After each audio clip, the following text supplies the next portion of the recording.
मैं सर्वशक्तिमान ईश्वर के अस्तित्व को मानने से इनकार करता हूं। मैं नास्तिक इसलिए नहीं बना कि मैं अभिमानी हूं, पाखंडी या निरर्थक हूं। मैं ना तो किसी का अवतार हूं, न ईश्वर का दूत और ना ही स्वयं परमात्मा। मैं अपना जीवन एक मकसद के लिए न्यौछावर करने जा रहा हूं, और इससे बड़ा आश्वासन भला क्या हो सकता है। ईश्वर में विश्वास रखने वाला एक हिंदू पुनः जन्म में एक राजा बनने की आशा कर सकता है।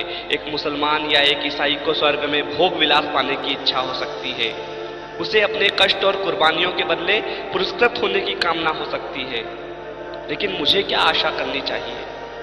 मैं जानता हूं कि जिस पर रस्सी का फंदा मेरे गले में लगेगा और मेरे पैरों के नीचे से तख्ता हटेगा, वो मेरा अंतिम क्षण होगा।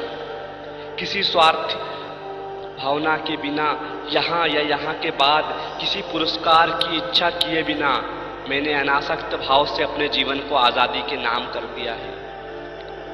हमारे पूर्वजों को जरूर किसी सर्वशक्तिमान में आस्था रही होगी कि उस विश्वास के सच या उस परमात्मा के अस्तित्व को जो भी चुनौती देता है उसे काफिर या पाखंडी कहा जाता है।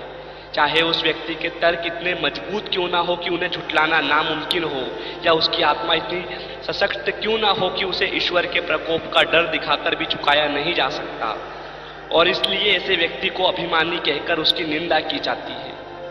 मैं घमंड की वजह से नास्तिक नहीं बना। ईश्वर पर मेरे अविश्वास ने आज सभी परिस्थितियों को मेरे प्रतिकूल बना दिया है, और ये स्थिति और भी ज्यादा बिगड़ सकती है। जरा सा आध्यात्म इस स्थिति को काव्यात्मक मोड़ दे सकता है, लेकिन अपने अंत से मिलने के लिए मैं कोई तर्क नहीं देना चाहता। मैं यथार्थवादी व्यक्ति हूँ। अपने व्यवहार पर मैं सिर्फ तर्कशील होकर विजय पाना चाहता हूँ। भले ही मैं हमेशा इन कोशिशों में कामयाब नहीं रहा हूँ, लेकिन ये मनुष्य का कर्तव्य है कि वो कोशिश करते रहे, क्योंकि सफलता तो संयोग और हालात पर ही निर्भर करती है। आगे बढ़ने वाले प्रत्येक व्यक्ति के लिए जरूरी है कि वो पुरानी आस्था के सभी सिद्धांतों में दोष ढूंढे। उसे एक एक कर पुरानी मान्यताओं को चुनौती देनी चाहिए और सभी बारीकियों को परखना और समझना चाहिए।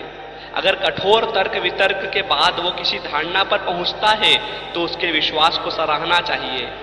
उसके तर्क को गलत या झूठा भी समझा जा सकता है, पर संभव है कि उसे सही ठहराया जाएगा, क्योंकि तर्क ही जीवन का मार्गदर्शन है।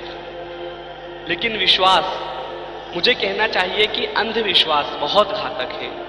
वो एक व्यक्ति की सोच समझ की शक्ति को मिटा देता है और उसे सुधार विरोधी बना देता है। जो भी व्यक्ति खुद को यथार्थवादी कहने का दावा करता है, उसे पुरानी मान्यताओं के सच को चुनौती देनी होगी, और यदि आस्था तर्क के प्रहार को सहन ना कर पाए तो वो टूटकर बिखर जाती है। यहाँ अंग्रेजों का शासन इसलिए नहीं है क्योंकि ईश्वर ऐसा चाहता है, बल्कि इसलिए है क्योंकि उनके पास ताकत है और हम में उसका विरोध करने का साहस नहीं। अंग्रेज ईश्वर की मदद से हमें काबू में नहीं रख रहे हैं, बल्कि वो बंदूकों, गोलियों, पुलिस और सेना के सहारे ऐसा कर रहे हैं, वो सबसे ज्यादा हमारी बेपरवाही की वजह से। मेरे एक दोस्त ने मुझसे प्रार्थना करने को कहा। जब मैंने उससे अपने नास्तिक होने की बात कही, तब उसने कहा, जब तुम्हारे आखिरी दिन नजदीक आएंगे तब तुम यकीन करने लगोगे। मैंने कहा, नहीं मेरे प्यारे मित्र, ऐसा कभी नहीं होगा। मैं इसे अपने लिए अपमानजनक और नैतिक पतन की वजह समझता हूँ।